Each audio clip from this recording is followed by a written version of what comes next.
नमस्ते बच्चों, आज कक्षा 7वीं विषय गणित है और जो हमारा पाठ है वो ज्यामितीय रचना।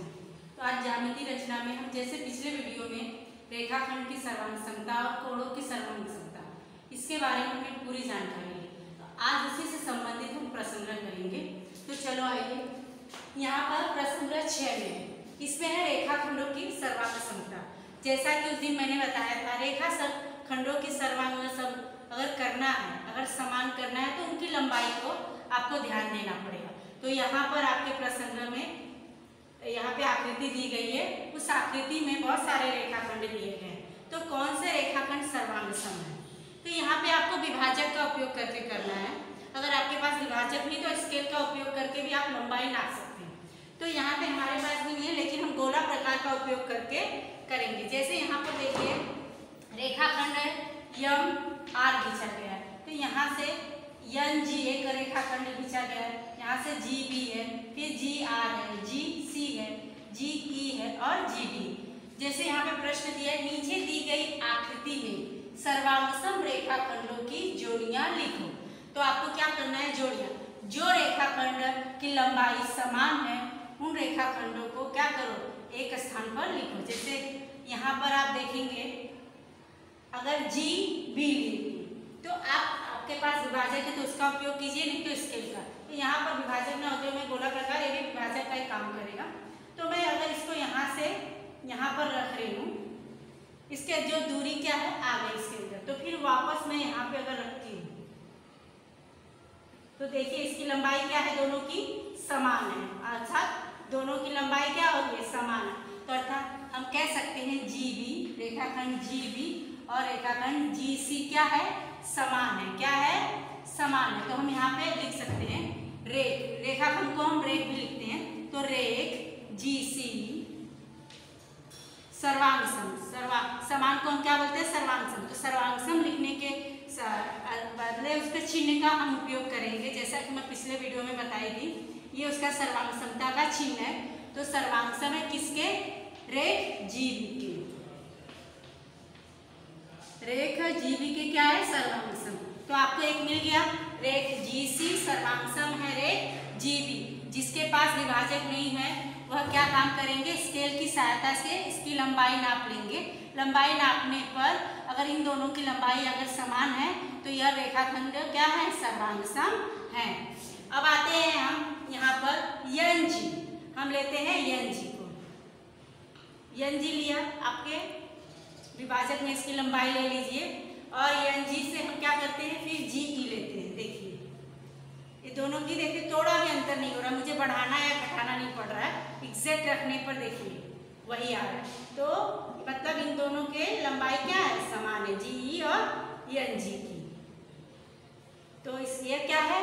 रेखाखंड सर्वांगसम है। तो हम लिखेंगे रेख एन जी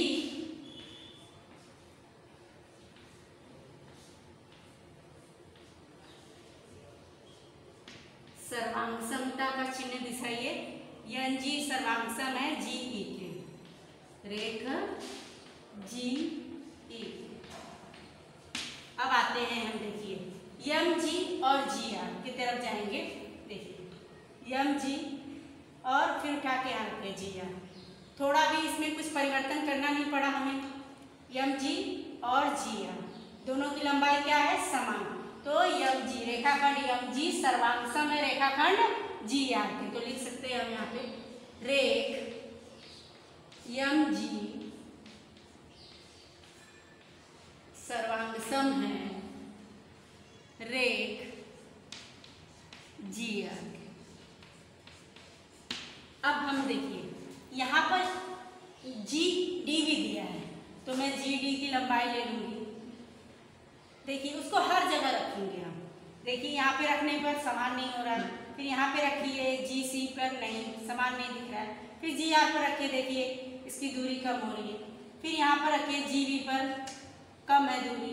यहाँ पे जी एन पर भी कम है, यहाँ पे जी एम पर भी कम है। अर्थात जी डी किसी भी रेखाखंड से सर्वांगसम नहीं है, क्योंकि इसकी लंबाई किसी भी लंबाई से मिल नहीं रही, उसके समान नहीं है, इसलिए जी डी का हम नहीं लिखेंगे। तो अब आते हैं हम इसमें कुछ क्या है, तो आप देखते हैं कि कुछ जो रेखाखंड होते हैं वह अन्य रेखाखंडों के भी क्या होते हैं, सर्वांगसम होते हैं। तो अब हम उसके बारे में जानकारी लेंगे। जैसे यहाँ पर एनजी मैंने यहाँ पर रखा, एनजी की मैंने लंबाई ले ली। अब एनजी से इसकी लंबाई के समान और इस आकृति में और कौन से रेखाखंड समान है, तो एनजी समान है किसके, जीई के हमने किया। अब देखिए यही लंबाई एमजी पर रखे तो ये भी एमजी भी सर्वांगसम है किसके, एनजी की, अर्थात एनजी की लंबाई समान है, जीई की लंबाई समान है एमजी की। और यहाँ पर देखिए जीआर अर्थात एनजी से एनजी, जीआर, एमजी और जीई ये चारों की लंबाई क्या है, समान है। अर्थात एक रेखाखंड अन्य रेखाखंडों के भी क्या होता है, समान हो सकता है। तो हम यहाँ पर लिखेंगे, एक साथ लिख देंगे, रेख एनजी सर्वांगसम है रेख जीई की। और फिर उसी के साथ हम सर्वांगसम का चिन्ह लगाते जाएंगे कि और किसके सर्वांगसम है, रेख एमजी के, यहाँ पे लिख दीजिए। फिर सर्वांगसम है रेख जीआर के। तो इस प्रकार हम एक रेखाखंड अन्य रेखाखंडों के भी सर्वांगसम हो सकता है। तो इस आकृति में जितने रेखाखंड सर्वांगसम थे सभी के बारे में हमने क्या किया, यहाँ पर लिख लिया। अब आते हैं हम दूसरे प्रश्न की तरफ। जैसे यहाँ पर देखिए दूसरे प्रश्न में दिया है, नीचे दी गई रेखा के क्रमिक बिंदुओं की दूरी समान है। क्रमिक मतलब एक के बाद जो आते हैं क्रम से, बिंदुओं की दूरी समान है, उसके आधार पर रिक्त स्थानों की क्या कीजिए, पूर्ति कीजिए। तो यहाँ पे कुछ प्रश्न दिए गए हैं, उसके कुछ यहाँ पे रिक्त स्थान बना दिए गए, उसको हमको भरना है। तो अर्थात यहाँ पर देखिए सभी बिंदुओं के बीच की जो दूरी है क्या है, समान है। हम कह सकते हैं उनके बीच का जो अंतर है वो क्या है, समान है। तो जैसे यहाँ पे दिख रहा है रेख ए बी, अब ए बी ढूंढिए, ए यहाँ है बी यहाँ पे, तो इनका अंतर आप देख रहे हैं कितना है। तो रेख ए बी सर्वांगसम किसके है, तो बहुत सारे यहाँ पे बिंदु उसके सर्वांगसम हो सकता है रेख के। तो देखिए रेख ए बी सर्वांगसम है, आप देना चाहें तो यहाँ पे देख सकते हैं।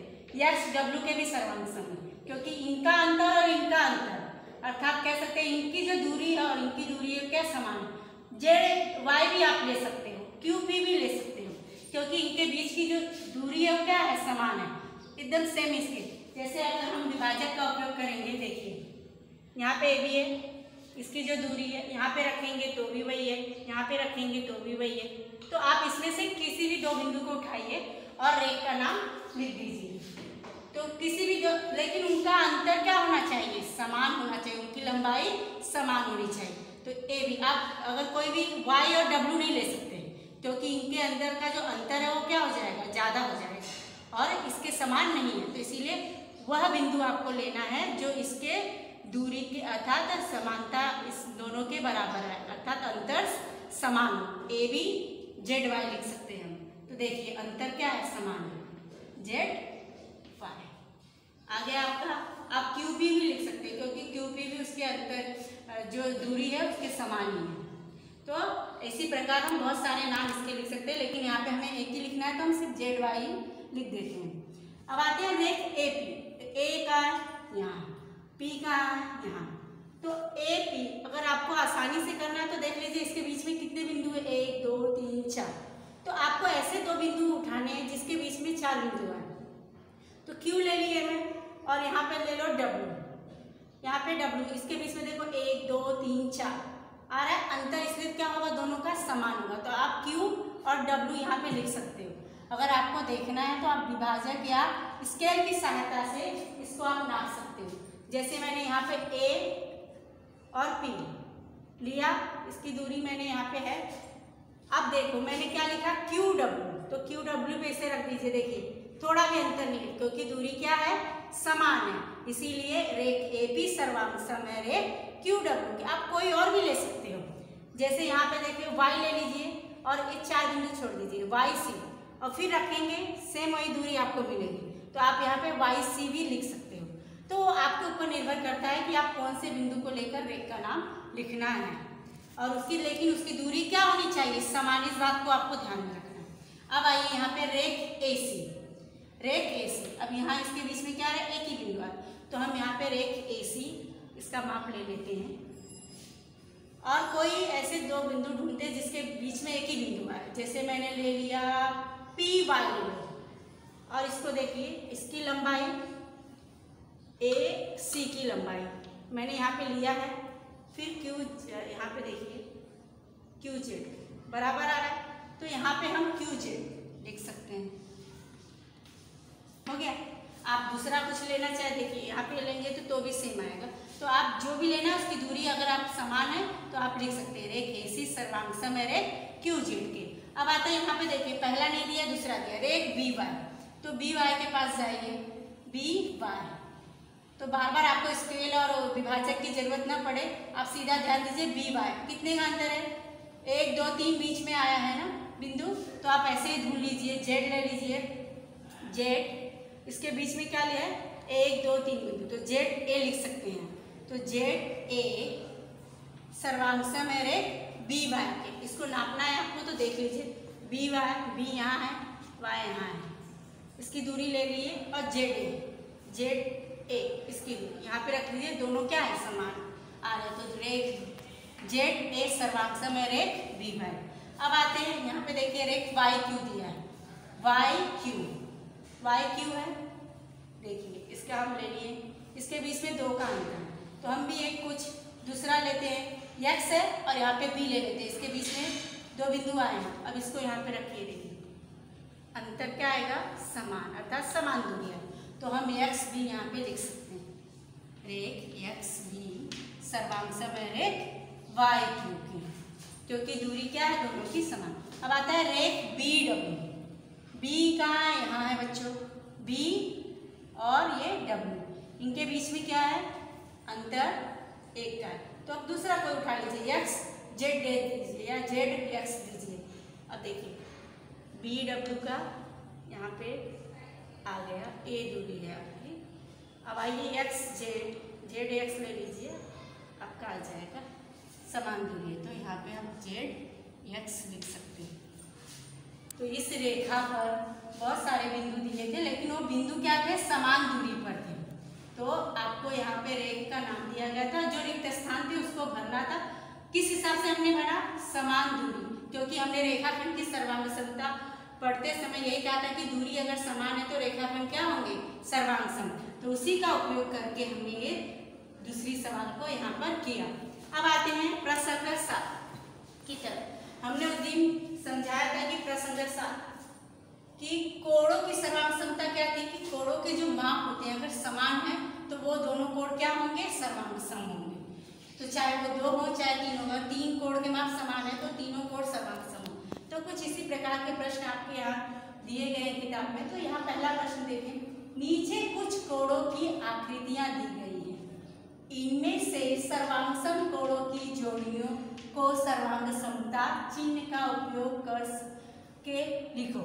तो अर्थात सर्वांग समता का जो चिन्ह है पहले ही जानते हैं, ऐसे है, उसका उपयोग करके हमें क्या करना है, लिखना है। तो यहाँ पर देखिए आकृति बनी है, यह आकृति किसकी है, कोण की है, किसकी है, कोण की है।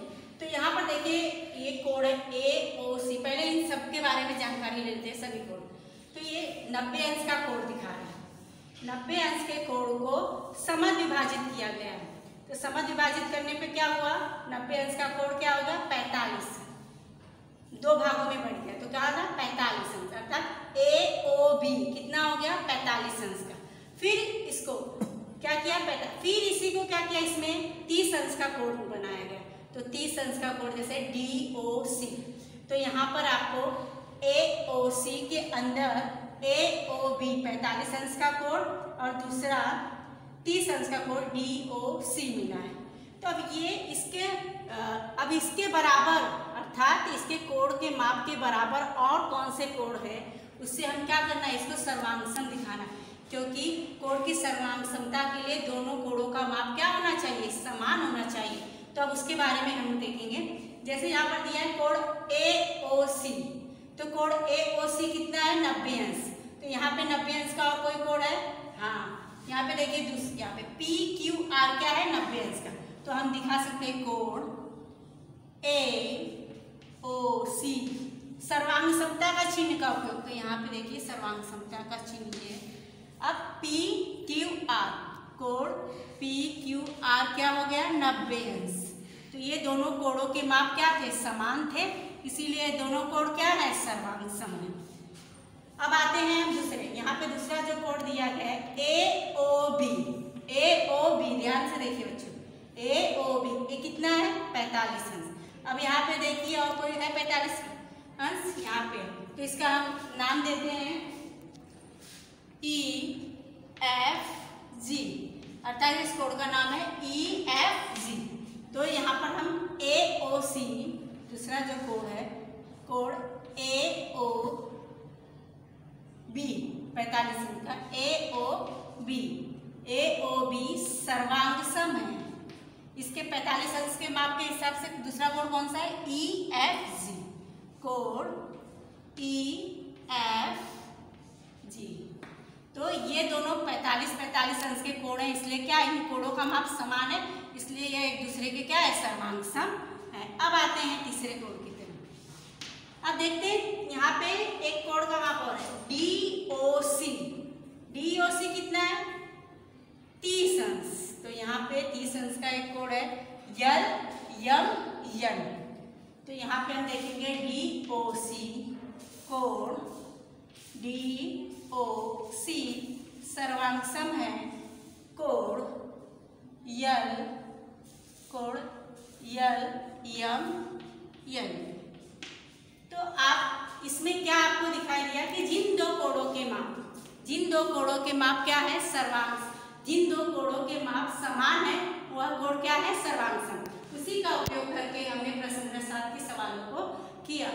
तो इसी प्रकार आप देखिए प्रश्न नंबर 6 में रेखाखंड के सर्वांग समता के नियम का उपयोग करके हमने किया, और प्रश्न नंबर 7 में कोणों की सर्वांग समता के लिए माप, दोनों कोणों के माप क्या होने चाहिए, समान। इन दोनों कोणों के माप समान हुए वह सर्वांग सम। तो इसका उपयोग करके हमने क्या किया, दोनों प्रश्नों को कर लिया। आप इसको बहुत अच्छी तरीके से अपनी कॉपी पे कीजिए और शुक्रवार के दिन आप ग्रुप में भेज दीजिए। धन्यवाद।